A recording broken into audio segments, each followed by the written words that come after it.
Año 2050. Abres la ventana de tu casa, suponiendo que siguen existiendo las ventanas. ¿Y qué crees que verás? ¿Cómo serán las ciudades del futuro?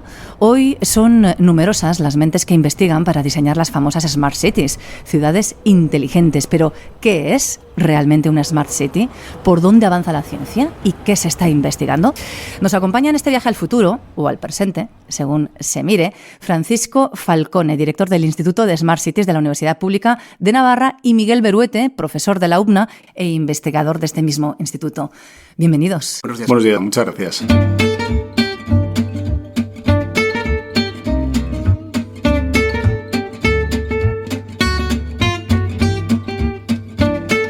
Ciencia al Punto, el podcast de divulgación científica de la Universidad Pública de Navarra.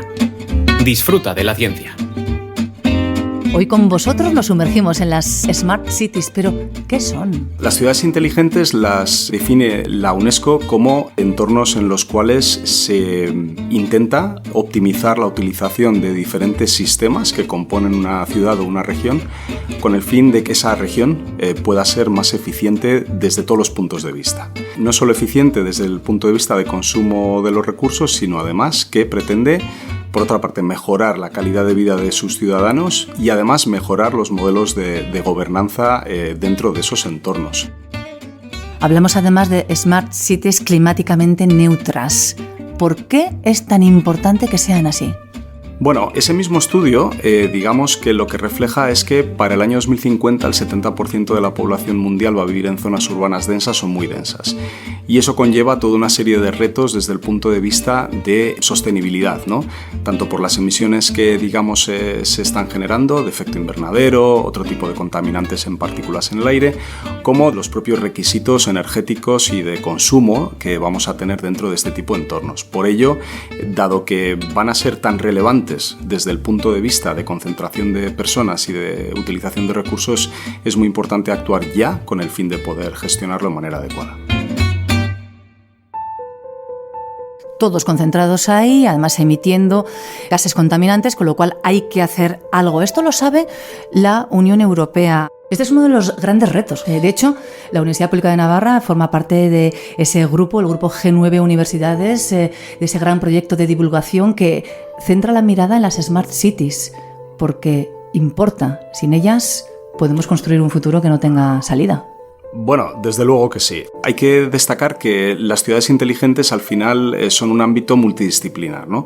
El G9, la verdad es que cuenta con diferentes universidades que tienen diferentes grupos de investigación e institutos de investigación que pueden abordar la gran mayoría de estos ámbitos. Estamos hablando de ámbitos generales de energía, sistemas de información, transporte, logística, contexto socioeconómico y, por lo tanto, efectivamente, pues tienen esa capacidad de poder abordarlo. Llegamos ya entonces de lleno, nos colamos en esos centros de investigación y vamos a tocar la ciencia. ¿Qué es lo que se está investigando ahora para el futuro? Bueno, pues la verdad es que hay muchos ámbitos de trabajo en los cuales se está trabajando. Uno de los que es más interesantes es el que tiene que ver con eficiencia energética y ahí la verdad es que me gustaría cederle un poco a mi compañero Miguel para que nos cuente un proyecto súper interesante. Bueno, no voy a desvelar nada, Miguel, cuéntanos tú. Sí, es un proyecto europeo, se llama Miracle, milagro en inglés. Es un proyecto que participa el Centro de Física de Materiales del CSIC en Donostia, es el que nos coordina, y luego pues están países como Alemania, como Francia, como Italia y nosotros, ¿no? La idea es tratar de hacer un cemento inteligente que sea capaz de autorrefrigerarse, de tal manera que luchemos un poco contra el cambio climático, que es especialmente acusado en ciudades, en las que se genera una especie de microclima por toda la actividad humana que hay. Y esto conlleva que haya un uso excesivo de aire acondicionado, ¿no? Sobre todo en climas cálidos. Nuestra idea es hacer un cemento que sin ningún tipo de consumo energético sea capaz de sacar el calor de un edificio al espacio exterior. Esto, si os queréis, os cuento un poquito la física, que es muy sencilla. La idea es que todos los cuerpos, por estar a temperatura ambiente, están emitiendo radiación. Por eso vemos con las cámaras de emisión térmica. Es básicamente esta radiación la que estamos viendo. Y esta radiación, el pico, el máximo de radiación, se produce justo en una zona en la que la atmósfera es transparente, es decir, deja transmitir todo, con lo cual es un canal perfecto para sacar el calor al espacio exterior, al universo, que está prácticamente en el cero absoluto de temperatura, y nos permite sacar todo ese calor. Nuestro cemento tiene que hacer eso y además evitar que se nos cuele el calor de la propia atmósfera y además rechazar la propia radiación solar, que es muy potente, ¿vale? Con esta idea lo que pretendemos es básicamente pues luchar contra este altísimo consumo energético que se ha asociado al aire acondicionado, que a día de hoy es el mayor consumo que tienen los edificios en las ciudades. O sea, que investigáis cemento inteligente para hacer casas inteligentes en ciudades inteligentes. Vamos a otros planos. ¿Qué más está haciendo? Este proyecto ya nos deja, sin duda, pensando que hay mucho más. Bueno, es un tema multidisciplinar, ¿no? Por lo tanto, realmente hay cantidad de temas que se están investigando.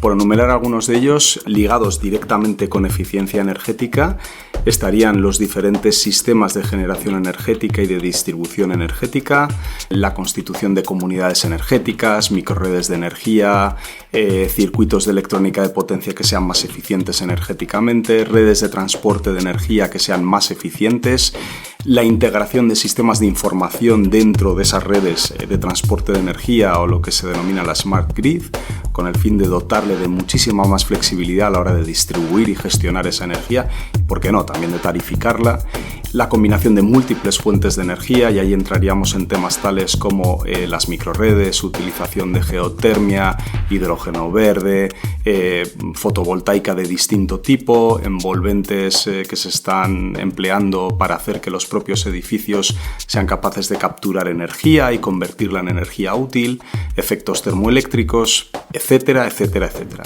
Y esto solo es el ámbito de energía.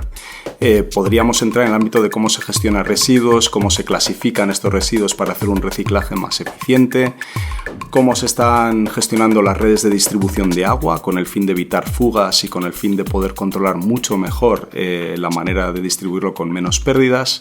Entraríamos a hablar de los sistemas de transporte inteligente, hablaríamos de vehículos eléctricos, autónomos y conectados, así como sistemas de transporte multimodal, sistemas de optimización de tráfico, planificación urbana, con el fin de que estas rutas sean lo más eficientes posibles en múltiples aspectos, tanto en consumo energético, como en duración de las rutas, como en lo que serían los efectos de distinto tipo de polución, Industria 4.0, el Internet de las cosas médicas, la mejora de calidad de vida en espacios rurales, el Internet de los vehículos y así un sinfín de sistemas que eventualmente lo que van a decir es, si yo lo integro todo y soy capaz de gestionarlo todo, eso va a permitir que yo los haga interoperables, que puedan hablar entre ellos y que mejore, por lo tanto, la eficiencia conjunta de todo el sistema.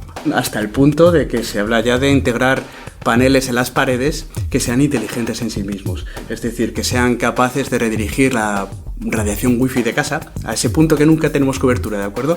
La propia pared va a interaccionar con todo el sistema porque va a ser capaz de monitorizar lo que está pasando por ahí para sacar la señal wifi o para bloquearla, para que no me la puedan leer desde fuera, ¿no? Ahora que está tan de moda esto de las cuestiones que te pueden monitorizar, ¿verdad? Contra tu voluntad.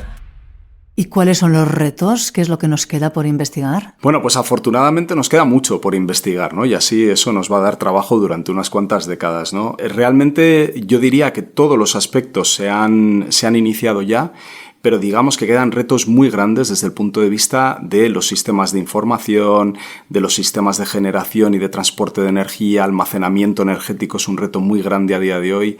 Si vamos a un caso concreto, el vehículo eléctrico sigue teniendo muchos retos en cuanto a cómo almacenar la energía, o si vamos a las fuentes renovables de energía, cómo hacemos para que almacenemos el excedente energético, hacerlo interoperable.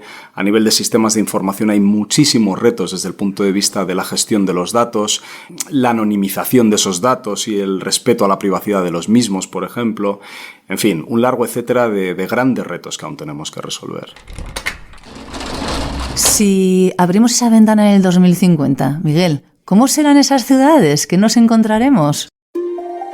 Pues yo creo que hay una imagen evocadora que se puede utilizar desde mi punto de vista, y esto es ya casi ciencia ficción, serían ciudades adaptativas, ciudades que son capaces de responder a los estímulos, casi como un organismo, ¿no? Sin necesidad de que haya intervención humana, porque básicamente estará todo interconectado, habrá sistemas de inteligencia artificial, tendremos pues bueno, el ejemplo que hemos puesto de cementos inteligentes, que no se ciñe solo a cementos capaces de enfriarse, sino incluso edificios que sean capaces de captar utilizar la luz solar y, por ejemplo, con sistemas de fluorescencia, pues producir iluminación por la noche sin consumo energético adicional, ¿no? Ciudades con células fotovoltaicas, de tal manera que nos vayamos aproximando a lo que Europa quiere, a lo que todos queremos, que sean edificios con costo energético cercano a cero. De tal manera que no contribuyamos más al cambio climático, ¿no? Que ya es un hecho. ¿Qué le dirías a aquella persona que le dé un poco miedo eso de las ciudades inteligentes? Bueno, pues lo primero que puedo entender un poco, porque los cambios siempre a la humanidad nos producen este tipo de precaución, vamos a dejarlo ahí, ¿no? Pero que realmente es una tendencia, es el futuro que nos estamos planteando es realmente impositivo. Digamos que el presente que tenemos a día de hoy no es muy halagüeño, ¿no? Por así decirlo. Tenemos que intentar, por lo menos desde el punto de vista de la investigación, tratar de hacer sistemas que sean cada vez más eficientes y para provocar más bienestar, ¿no? Entonces, bueno, pues contra ese rechazo natural, simplemente confianza en que las cosas se están haciendo por mejorar la calidad de vida. Por último, horizontes. ¿Para cuándo esas Smart Cities? ¿Están ya? ¿Llegarán en 10 años? ¿En 20? Qué gran pregunta. Digamos que los esfuerzos ya están. Existen ya varias ciudades que están en la senda de conseguir ser ciudades, digamos, inteligentes, con todo lo que eso implica. La Unión Europea tiene una apuesta muy clara para el 2030 tener, digamos, un pilotaje de 100 ciudades y digamos que el futuro está ya. O sea, estamos ya ahí y habrá que ver cómo evoluciona. Muchas gracias y a seguir construyendo ciudades inteligentes. Muchas gracias a ti. Muchísimas gracias.